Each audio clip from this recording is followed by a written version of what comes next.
practical aspects with the next presentation and with the panel that is going to follow. In the meantime, I would like to thank again Mr. State Secretary for joining us. Unfortunately, he has to leave because the government calls, and he has to say thank you. And thank you so much. Thank you so much.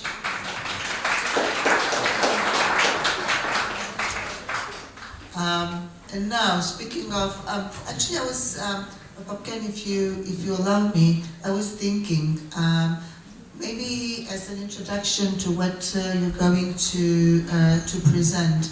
I would like to address a question to the young people in the audience, whom I know that most of them are students in journalism, but not only. And I will start, I don't know, from the back of the hall. How many are you familiar or used in your work or projects or courses concepts such as diaspora or identity or ethnic minorities? Just a curiosity. It's not a test. I'm just curious.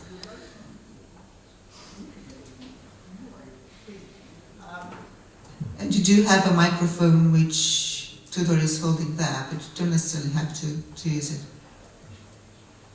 Tudor, could you pass the microphone to whomever? Start in front of you. Așa. Mm-hmm.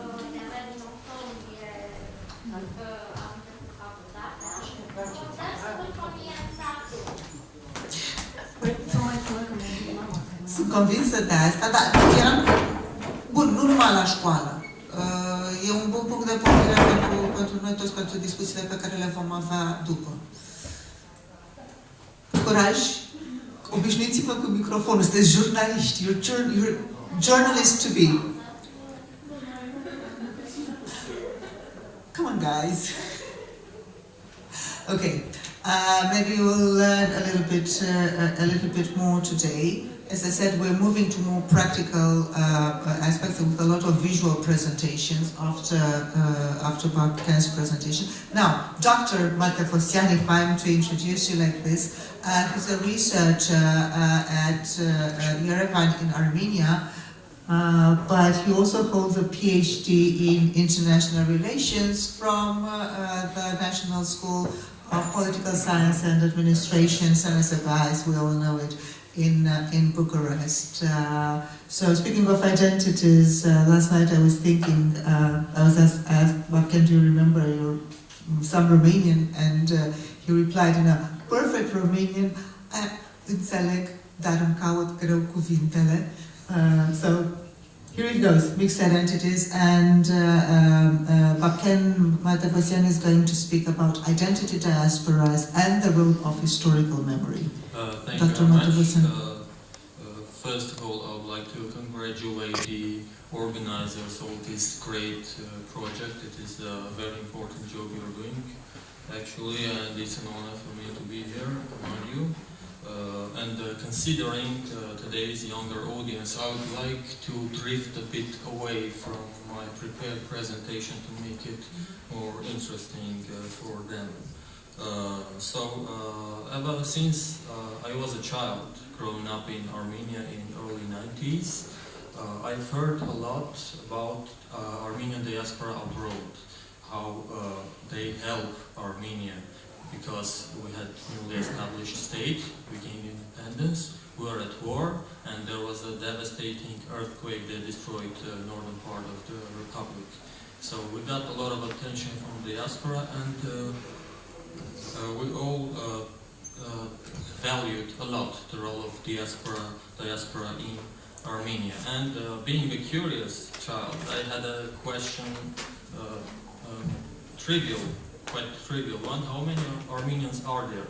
But it is not as trivial as it sounds, because, well, we know from the census there are around 3 million living in the Republic of Armenia per se, but in diaspora the numbers vary from 7 to 11 millions Armenian worldwide, including Armenia. So the number for diaspora is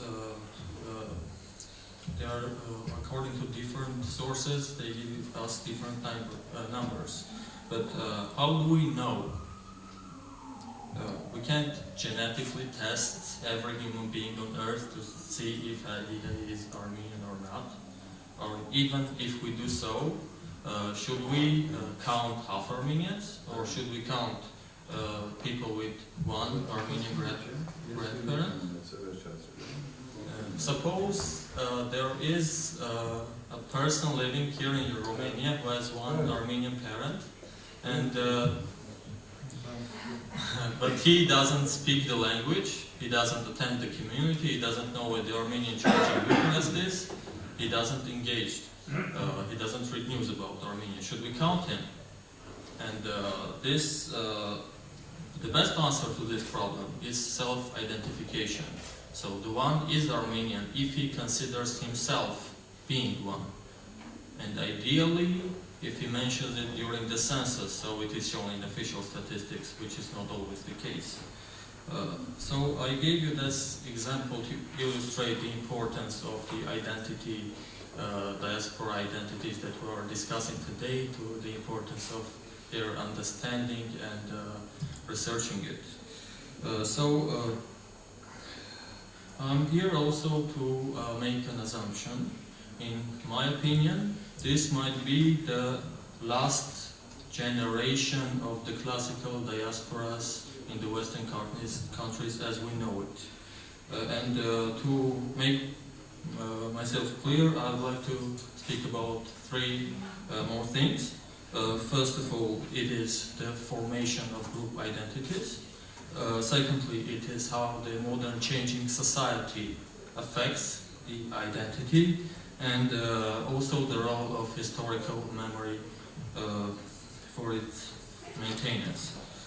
So the word identity, you encounter it a lot in literature and in daily life. It can vary from being vegetarian or being a feminist, a part of somebody's identity, but group identities that we're discussing today, the diasporic identities, they are group identities. And as any group, we see it from the works of prominent scholars like Alexander Van, the founder of social constructivistic theory in social sciences, and Robin Cohen and many others. A group is formed not only around something, but also in opposition to something. So there is no us without others. It is like that philosophical concept of good or bad. There is no good without bad. The same way it works with groups. And the interesting part about the groups being us and others is that diaspora is a group of us that lives among others. And the concept of others, psychologically, it is something less familiar, something unknown. Therefore, something to be cautious about, or maybe to fear of. But a group of us living among others is a situation when us are getting to know them, are getting familiar. And this eventually can bring to assimilation in societies where hostile identities are to diasporic identity. An important role in understanding all these processes has the phenomenon called collective consciousness. This is our common narratives, our shared ideas, our shared views and perception of the reality around us. And there has been a lot of research on this. I don't want to bore you now, but living among others, our social consciousness starts to get to know this host consciousness, getting weaker. And to maintain that our collective consciousness, diasporic one, an important role has institutions, organized social institutions have important role in maintaining it. For Armenian diaspora throughout the centuries, maintaining of collective consciousness around the world was through the church. Mostly it was Armenian Apostolic Church, through Armenian schools and community structure, and through Armenian press, that is getting to know, getting news about homeland. The concept of homeland is another very important attribute of the society. So returning to these institutions, it is important to understand that society today is changing rapidly. The affordable transportation makes mobility much more, increases mobility, free access to vast quantities of information provided through internet, and even if somebody can directly connect with its host, from the host country, connect with the homeland, he can also connect with anything in the world. So the effect of this social media phenomenon and internet might be rather negative, and it requires a lot of research actually to answer this question.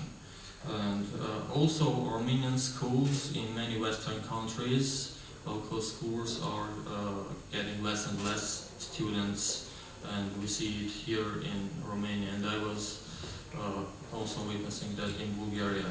And what about the church?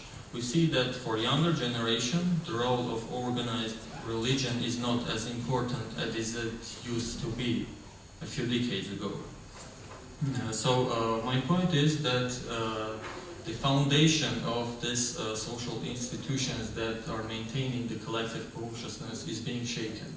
And I'm not saying that diasporas are in danger, I'm just saying that they are changing. And these changes are very hard to predict, and we need to understand them and manage them to maintain all the goodness that diasporas brings to both host countries and the homeland. Thank you very much.